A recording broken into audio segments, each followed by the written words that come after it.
Para sahabat, saya akan berbicara tentang salah kaprah pemerintahan, baik pemerintahan sebagai ilmu maupun pemerintahan sebagai praktek. Salah kaprah yang pertama, pemerintahan itu dipahami, dipraktekkan sebagai perkantoran. Pemerintahan adalah perkantoran. Nanti secara konkret bahwa dunia pemerintahan itu hanya sibuk di kantor, hanya berbicara organisasi, orang-orang yang menduduki organisasi itu lalu sibuk dengan dirinya sendiri di dalam kantor tanpa mengkaitkan atau menghubungkan dengan denyut kehidupan rakyat dengan hajat hidup orang banyak. Paling banter hajat hidup orang banyak itu dipahami sebagai urusan pemerintahan. Jadi pemerintahan itu ya akhirnya sibuk di dalam dirinya sendiri ya. Meskipun kita juga melihat bagaimana presiden, para menteri, panglima, kapolri yang hari-hari ini juga terlibat lebih jauh gitu ya di dalam melayani dan melindungi orang banyak gitu. Tetapi pemerintahan dalam keseharian itu lebih banyak itu terjebak dalam dunia perkantoran yang sangat sempit begitu. Dan ini memang merupakan warisan dari kolonial. Jadi dulu di dalam era kolonial itu ada istilah bestur. Bestur itu sebenarnya kalau di negeri Belanda itu namanya administrasi. Tetapi kalau di Indonesia, bestur itu diterjemahkan menjadi pemerintahan. Artinya pemerintahan itu dilihat dalam perspektif bestur, dan di sisi lain bestur itu diterjemahkan menjadi pemerintahan. Jadi artinya bahwa pemerintahan itu hanya direduksi menjadi administrasi dan administrasi direduksi menjadi perkantoran. Dan inilah yang kemudian Max Weber itu mengatakan bahwa kekuasaan itu ya sebenarnya tidak ada di istana, tidak ada di kantor parlemen atau di ruang politik parlemen, tetapi ya di kantor-kantor birokrasi itu. Dengan kata lain, pemerintahan sebagai perkantoran ini sama sebangun dengan birokrasi.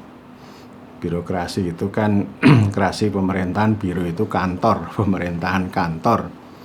Jadi denyut kehidupan orang banyak yang terkait dengan pelayanan ya akhirnya ini dijalankan dengan nalar birokrasi. Birokrasi sendiri ya ini sebenarnya sebuah raksasa yang lalu dikelola oleh para kurcaci. Birokrasi sebenarnya merupakan ciri khas transformasi negara bangsa modern yang itu keluar atau mengubah struktur politik atau kekuasaan lama yang terpusat di tangan raja. Jadi artinya ini ada semacam penyebaran kekuasaan dari raja ke birokrasi, terutama untuk mengeksekusi kebijakan negara untuk kepentingan orang banyak, untuk wilayah, untuk masyarakat dan sebagainya.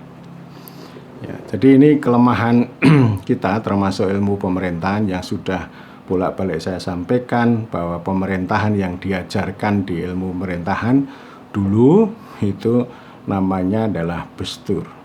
Ya, cuma sekedar ya administrasi, dan ciri khas bestur itu ya hierarkis, sentralistik, formalistik dan birokratik. Karena itu para sejarawan dulu mengatakan bahwa bestur itu adalah bentuk pemerintahan administratif atau negara pegawai atau Beamstentat, bahwa negara itu ya dari pegawai, oleh pegawai untuk pegawai gitu. Nah, karena itu ini yang diajarkan dalam dunia pemerintahan itu ya soal bestur. Nanti asas-asasnya itu ya terkait dengan soal etika, profesionalitas gitu. Jadi mereka mengabaikan politik, mengabaikan rakyat. Itu ya. Jadi itu yang pertama, pemerintahan itu sebagai perkantoran. Dan perkantoran itu nanti implikasinya pada administrasi dan birokrasi tadi. Kemudian yang kedua, ini karena pengaruh dari neoliberalisme, manajemen publik dan sebagainya. Lalu sekarang saya ingin mengatakan bahwa pemerintahan itu disalah kaprai menjadi perkapalan, atau kalau istilah lain namanya pengemudian. Jadi ini ada beberapa istilah, ada governing, ada ruling, ada steering.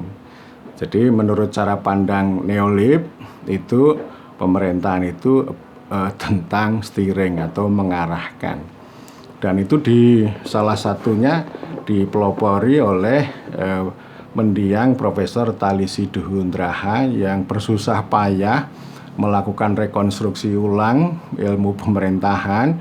Beliau mengklaim ini ilmu pemerintahan baru yang disebut dengan kibernologi. Asal katanya kibernan. Kibernan itu ya sama dengan steering atau mengemudi atau mengarahkan. Jadi bukan mendayung gitu ya, tetapi mengarahkan. Dan kemudian metaforanya atau perumpamaannya itu kapal. Jadi buku-buku yang ditulis oleh mendiang Profesor Thalisi Duhundraha, covernya itu bergambar ini loh, kemudi kapal. Dan itu dibuat sebuah metafora bahwa pemerintahan itu ya seperti kapal menuju pada satu tujuan. Lalu pemerintah itu sebagai nahkoda.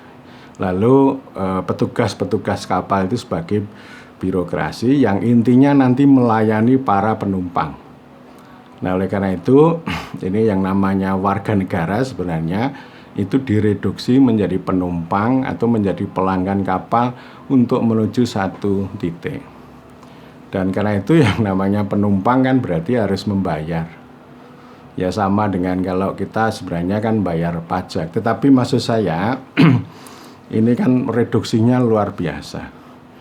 Ya kita di dalam dunia empirik itu kan ada pertengkaran, ada perbedaan kepentingan yang luar biasa. Jadi pemerintahan ya tidak bisa direduksi hanya membawa kapal itu. Meskipun pemerintahan pasti punya tujuan. Tujuannya apa? Tujuan dalam pemerintahan republikanisme adalah citizenship atau membentuk kewarganegaraan. Dalam dunia pemerintahan tentu ada istilah rakyat, ada masyarakat, ada warga negara. Dan saya sering mengatakan bahwa pemerintahan republikanisme itu adalah bagaimana ada proses politik, hukum, administrasi yang didukung dengan manajemen dan teknologi itu untuk mentransformasikan dari rakyat menuju warga negara. Jadi warga negara itu pamungkas. Kalau rakyat itu kan tidak bisa berbuat salah. Rakyat itu konsep politik yang selalu melakukan negosiasi kepada siapapun. Tetapi kalau warga negara bisa berbuat salah. Kalau dia melanggar aturan salah. Kalau tidak membayar pajak itu salah gitu ya. Tetapi warga negara tidak bisa disamakan dengan penumpang kapal. Sangat berbeda. Filsafatnya sangat berbeda dan nanti secara prinsip itu juga sangat berbeda karena penumpang itu kan tidak mengenal rakyat. Tetapi kalau kita ini dalam pemerintahan republik ini kan ada rakyat dan ada warga negara. Karena itu ketika saya di mana-mana diskusi ada banyak orang mengatakan pemerintahan itu ibarat kapal gitu ya. Lalu saya katakan ini namanya jebakan. Ilmu pemerintahan kok disamakan dengan ilmu pengemudian atau ilmu perkapalan. Enggak, ilmu pemerintahan ya pemerintahan. Karena baik pengertian perkantoran maupun pengertian perkapalan ini kan anti politik. Tidak melihat realitas politik, dan anti politik itu ya artinya mereka juga anti pada kekuasaan. Kekuasaan politik itu dianggap mengganggu proses perkapalan maupun perkantoran. Padahal itu kan fakta bahwa politik kekuasaan itu satu melekat pada manusia. Kita membuat negara, kita membuat pemerintahan itu karena ada politik. Kalau menurut Thomas Hobbes bahwa negara ini dibuat karena manusia pada dasarnya setan. Homo homini lupus. Manusia itu adalah pemangsa atas manusia yang lain, sehingga perlu ada pemusatan kekuasaan di tangan negara untuk menciptakan law and order. Jadi supaya tidak ada setan memangsa manusia, atau agar manusia tidak menjadi pemangsa atau menjadi setan. Tapi yang satu lagi, James Madison, Presiden Amerika yang keempat, berujar bahwa ya pemerintah itu dibutuhkan oleh manusia karena manusia itu pada dasarnya bukan malaikat. Manusia ya tetap manusia. Dan manusia itu ya selalu punya kepentingan, dan kepentingan itu politik. Jadi kita tidak bisa mengabaikan itu, karena itu hakiki, hakikat melekat pada manusia. Dan politik itu ya pasti diartikulasikan, kemudian dikontestasikan, lalu ada keperluan membuat organisasi partai politik gitu. Tetapi kalau paradigma perkantoran dan perkapalan itu melihat politik, kekuasaan, partai politik itu justru menjadi pengganggu untuk mencapai tujuan. Itu saya kira sangat keliru, padahal menurut prinsip bahwa baik itu administrasi, birokrasi, manajemen itu digunakan dalam rangka untuk mewujudkan politik. Karena itu kan saya selalu mengatakan bahwa ya pemerintahan itu ibarat aliran air. Jadi sumbernya sana namanya politik, peralonnya atau salurannya namanya hukum sebagai koridor. Kemudian administrasi, manajemen, teknologi itu sebagai cara untuk melancarkan aliran air, dan ujungnya adalah ekonomi untuk kemanfaatan air bagi orang banyak. Atau dengan kata lain, pemerintahan itu berpangkal dari politik berujung pada ekonomi. Para penyelenggara pemerintahan sebaiknya bekerja atas dasar kehendak rakyat untuk sebesar-besarnya kemakmuran rakyat. Kalau orang mengatakan bahwa kita harus bekerja atas dasar aturan hukum, nah ini tidak menarik itu. Nanti akhirnya semua pihak itu harus melayani hukum, bukan hukum melayani manusia. Ada juga orang yang berpikir bahwa kita harus bekerja dengan data, akhirnya sibuk dengan data.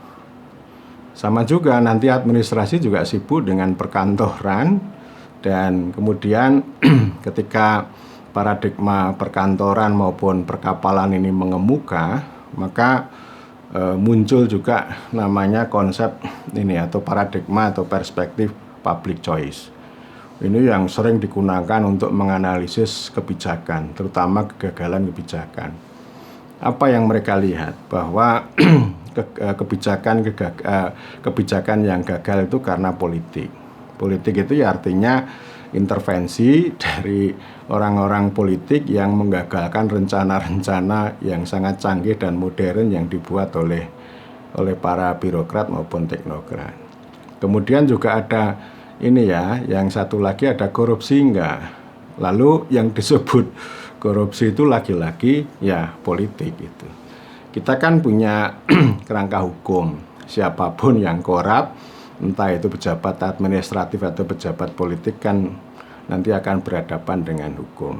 Jadi artinya kita tidak perlu berpikir dari sisi administrasi, birokrasi, manajemen, teknologi itu untuk berpikir hukum mencegah korupsi. Jadi artinya bahwa perkantoran, administrasi, birokrasi itu tujuannya adalah untuk mewujudkan kehendak politik agar mencapai yang namanya kemakmuran. Contohnya misalnya ini uang negara. Uang negara itu kan dimanfaatkan untuk sebesar-besarnya kemakmuran rakyat. Tetapi kalau paradigma perkantoran sama perkapalan, lalu yang muncul adalah pengelolaan anggaran, pengelolaan keuangan berbasis kinerja. Akhirnya berputar-putar pada kinerja itu, tetapi tidak cukup menendang untuk mencapai kemakmuran. Ya, jadi ini dua salah kaprah yang utama. Artinya kita itu menyamakan pemerintahan itu hanya sebagai perbuatan administrasi, birokrasi, manajemen, teknologi, kinerja, tetapi mereka mengabaikan politik, bahkan anti politik. Nanti yang politik itu diisolasi di dalam dunia yang lain. Tapi yang namanya kebijakan, perencanaan, penganggaran, pelaksanaan, sampai laporan itu dimonopoli oleh dunia perkantoran dan perkapalan.